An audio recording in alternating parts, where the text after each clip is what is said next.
91 Toyota Celica Convertible, 2-litre petrol, automatic this with the electric roof. As you can see, that is down. When we get to the end of the video, we'll show you that working up and down and all that sort of things like that. Bodywork wise, we'll start off at the bonnet, work our way around this Celica, all the way around onto the interior, and then we'll go for an engine startup. With it being black, it does need a polish. It is faded in places. We've got some bird poo marks on the bonnet, but no big dings or dents. Some slightly heavier scratches on the left hand side, but you can see how faded it is across the bonnet. Across the front edge there, bumper corner scuff free on the right hand side. We've got some stone chips and a slight scuff on the lower valance there on the right hand side. Left hand side all clear, and a slight scuff on the left hand side bumper corner. A little bit of crazing to the front as well. Like I say, a good machine polish would just square this one away quite nicely. Around the front wheel arch, all okay, no corrosion coming through, but again, some slightly heavier scratches on the wing top itself. As we come down the driver's door, lower half, the body kit, the sill section is all nice and tidy. Lower half, the door looks to be okay. As you come up the door, there's a few slightly heavier chips there on the top of the door. Around the handles, all okay. And again, some heavier scratches, bird poo marks, just where it's been washed over the years.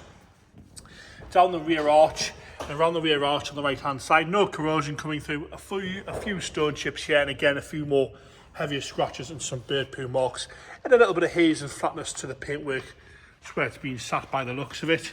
Bumper corners scuff free on the right hand side, rear lights lovely and clear. As you work your way across the back bumper, we've got a bit of crazing in the middle of the back bumper there. Nothing too bad on the actual edge, but as you work your way up, you'll see that there. Left hand side, again nice and tidy, and a little bit of crazing on the corner of the left hand side bumper with a little scratch further below it. Rear lights nice and clear on the left hand side. A little bit of a dent here on the corner of the boot. As we come up and across the spoiler, again it's flat on the paint side of things. You've got quite a few bird poo marks across there on that. You can see that quite flat on the paint side of things on the boot lid there, and a little bit of a kink here in the back of the boot. You'll see when we open the boot, the hinge seems to be missing off the left hand side. Slightly heavier mark here and a chip out the corner of the spoiler. Around the fuel cap, no heavy scratching.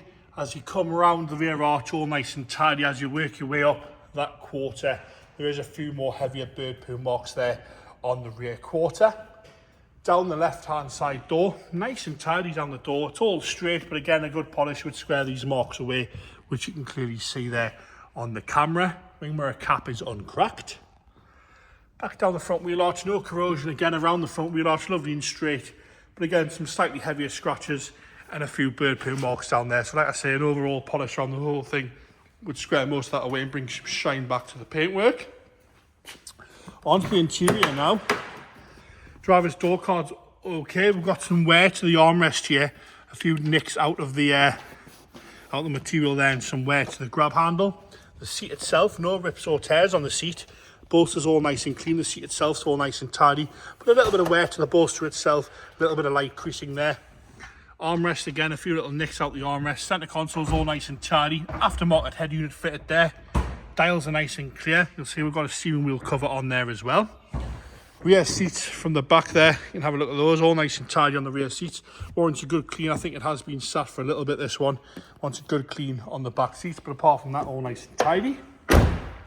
Into the boot now, you'll see the hinge is missing out of the left hand side corner, so that's doing a little bit of damage when someone's done that. I think we've got the bolts there for it, that's for sure. Can't see the hinge. Spare wheels all there and a hinge manual. Left hand side front, again, door card's nice and tidy. The seat itself, no rips or tears. Warranty good clean, but no rips or tears to the seats. All nice and straight on the dashboard from the left hand side. Into the engine bay now, 2-litre petrol engine this one, it's the Toyota twin cam. James is going to fire it into life. It has got an immobiliser, aftermarket immobiliser fitted this one.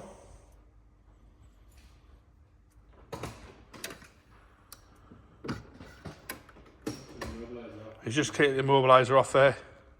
Doesn't perform well under pressure. Here we go. It fires straight up, no problems at all with that there, firing straight into life. The dodgy camera work while we'll put the bonnet down so we can see this roof. Electric roof on this one. All nice and tidy on the tick over.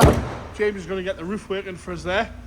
Comes up without any hesitation. Flick of a button. You've got manual release clips at the front there.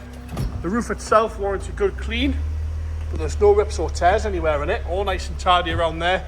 Once a good clean, it's all nice and black, but no rips or tears. Back window's in nice condition as well, with no yellowness to the plastic window. And there you have it, the lovely Toyota Celica 1991 2 litre petrol automatic in black with the electric roof.